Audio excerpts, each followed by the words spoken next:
देखो बेटा, आज हम लोग सीखेंगे कौन सा टेंस है, प्रेजेंट कंटीन्यूअस टेंस। आज हम लोग सीखेंगे प्रेजेंट कंटीन्यूअस को किस प्रकार पैसिव वॉइस में चेंज करते हैं। तो पहला नंबर बात क्या है, हमें जानना है कि कैसे हम जान पाएंगे कि वाक्य हमारा प्रेजेंट कंटीन्यूअस टेंस का है। बेटा देखिए, अफर्मेटिव वाक्य में इज एम आर के बाद आपको क्रिया की फर्स्ट फॉर्म में आईएनजी लगी मिलेगी, जिससे आप समझ जाओगे कि वाक्य हमारा प्रेजेंट कंटीन्यूअस टेंस का अफर्मेटिव वाक्य है। अगर नेगेटिव होगा तो इज एम आर के बाद नॉट और उसके बाद क्रिया की फर्स्ट फॉर्म में आईएनजी लगी मिलेगी, इससे आप समझ जाएंगे कि वाक्य हमारा नेगेटिव है।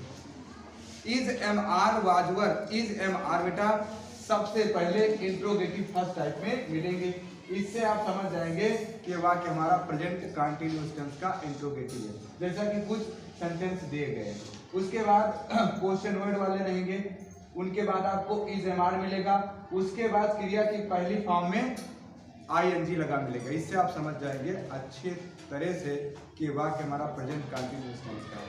अब जब हम इसकी पैसिव वॉइस बनाएंगे बेटा, तो हमें मालूम होना चाहिए कि इसकी पैसिव वॉइस के साथ क्रिया क्या है।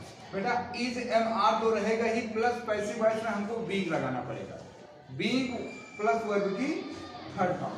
तो आइए देखते हैं हमें क्या क्या लिखना है। सबसे पहले हमें एक्टिव वॉइस के ऑब्जेक्ट को सब्जेक्ट के रूप में लिखना है। उसके बाद इसके अनुसार हमें इज एम आर में से कोई एक सहायक क्रिया लगानी है।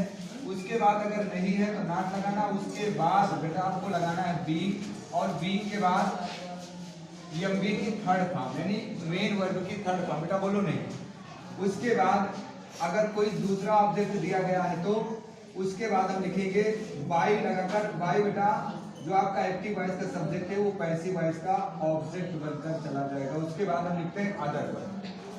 आइए कुछ एग्जांपल के माध्यम से और अच्छे से समझते हैं। आप सभी लोग जानते हैं कि ऑब्जेक्ट हमारा क्या बन जाता है। सब्जेक्ट यहाँ देखिए लिखा है माई हैंड, ये माई हैंड आपका ऑब्जेक्ट है। तो सबसे पहले हम लिखेंगे माई हैंड।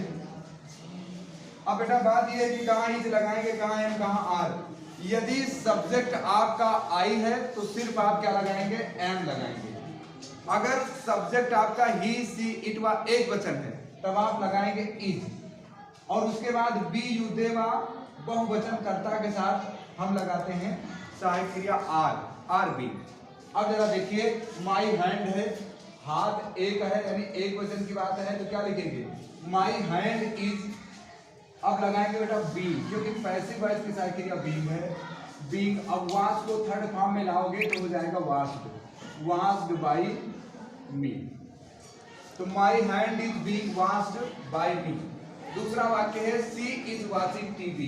तो टीवी यहाँ ऑब्जेक्ट है और पैसिव वॉइस का हो जाएगा सब्जेक्ट। तो टीवी के साथ भी हम क्या लगाएंगे, इज।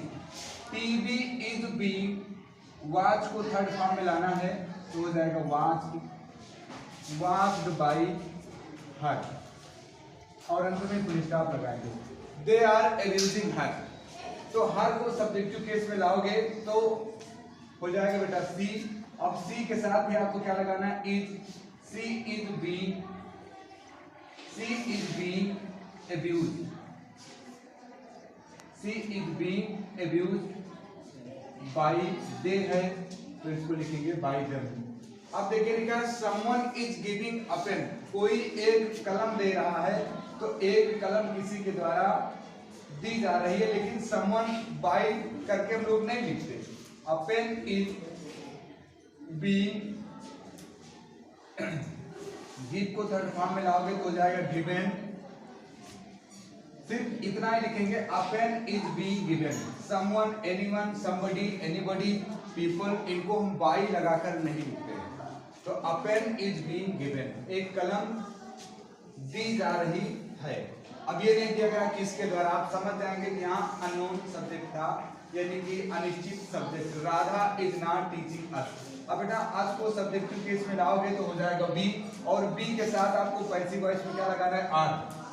तो बी आर, और फिर नॉट लिखा है तो नॉट भी लगाना है। उसके बाद हमें लगाना है बी, तो we are not being taught. Teach को थर्ड फॉर्म में लाओगे तो हो जाएगा taught, taught by Radha. Radha noun है, नाउन बाय नाउन मैंने दिखाया था। और उसके बाद we are not drinking wine. अब यहाँ वाइन को सब्जेक्ट बनाना है और वाइन के साथ हमें सहायक क्रिया इज लगाना है। उसके बाद नहीं लिखा है तो हमें भी नॉट लगाना है। उसके बाद बेटा बीइंग लगाना बिल्कुल मत भूलना, अन्यथा पैसिव वॉइस गड़बड़ हो जाएगी। तो wine is not being, drink को थर्ड फॉर्म में लाओगे तो हो जाएगा drunk, drunk by us, drunk by us. अब जरा देखिए इंट्रोगेटिव वाक्य नंबर 7 से शुरू है। इज ही नॉट स्कोल्डिंग मी। अगर बेटा इज एमआर पहले लगा है तो आपको ऑब्जेक्ट के अनुसार क्या लगाना है, इज एमआर में से कोई एक सहायक क्रिया लगा देना बेटा। उसके बाद जो आपका एक्टिव वॉइस का ऑब्जेक्ट है उसको सब्जेक्ट में बदल लेना है। उसके बाद अगर नहीं आ रहा है तो नॉट लगा देना है। उसके बाद बेटा आपको बीइंग लगाना बिल्कुल मत भूलना है। और उसके बाद आपको क्रिया की थर्ड फॉर्म लगानी है। अगर उसके बाद कोई दूसरा ऑब्जेक्ट है तो उसको भी लिखना है। और उसके बाद बेटा बाई जो एक्टिव वॉइस का आपका सब्जेक्ट है वो बनके हो जाएगा ऑब्जेक्ट में। और उसके बाद बेटा आप क्या लिख सकते हैं, अदर वर्ड हो तो, नहीं तो कोई बात नहीं। और अंत में क्वेश्चन मार्क लगाएंगे। अब जरा देखिए इज लगा है तो मी के अनुसार यहाँ क्या लिखेंगे, एम, क्योंकि मी आपका क्या बन जाएगा, आई। तो am I not, am I not, फिर लिखेंगे be, am I not be. Scolding है तो स्कोल्ड को थर्ड फॉर्म में लाओगे तो स्कोल्डेड हो जाएगा, स्कोल्डेड मतलब डांटा। By am I not being scolded by him. और अंत में क्वेश्चन मार्क लगाना बिल्कुल मत भूलिएगा। Are you reading a book. अब बुक के हिसाब से हमें सहायक क्रिया क्या लगाना है, इज, और अ बुक हो जाएगी तुम्हारा सब्जेक्ट, तो इज अ बुक बी। अब इसमें नॉट नहीं है तो नॉट नहीं लगाएंगे, बीइंग रीड बाय यू। और अंत में लगाएंगे क्वेश्चन मार्क। फिर लिखा एम आई कॉलिंग समवन। अब बेटा समवन यहाँ कर्म के स्थान पर है तो यहाँ सब्जेक्ट के रूप में लिखेंगे। अब समवन को देखते हुए हमें सहायक क्रिया क्या लगाना है, इज लगाना है। Is someone, is someone be, is someone be called by me, called by me. और अंत में लगाएंगे क्वेश्चन मार्क। अब जरा देखिए व्हाट एम आई टीचिंग। मैं क्या पढ़ा रहा हूं, मेरे द्वारा क्या पढ़ाया जा रहा है। बेटा कर्म के विषय में क्वेश्चन है तो इज एम आर के बाद आपको सब्जेक्ट नहीं मिलेगा, क्योंकि एक्टिव वॉइस का कर्म ही पैसिव वॉइस का सब्जेक्ट होता है और इसमें कर्म के विषय में क्वेश्चन है। तो व्हाट इज, अब यही लगाएंगे being, what is being taught, what is being taught by me, what is being taught by me. और अंत में लगाएंगे क्वेश्चन मार्क। अब जरा लास्ट क्वेश्चन देखते हैं, हु इज टीचिंग यू। तुम्हें कौन पढ़ा रहा है, तुम्हें किसके द्वारा पढ़ाया जा रहा है। तो जहां बात कौन की आती है वही सबसे पहले बेटा लिखते हैं बाय होम, बाय होम। अब यू को देखते हुए सहायक क्रिया लगाएंगे आर, तो by whom are you being, are you being taught.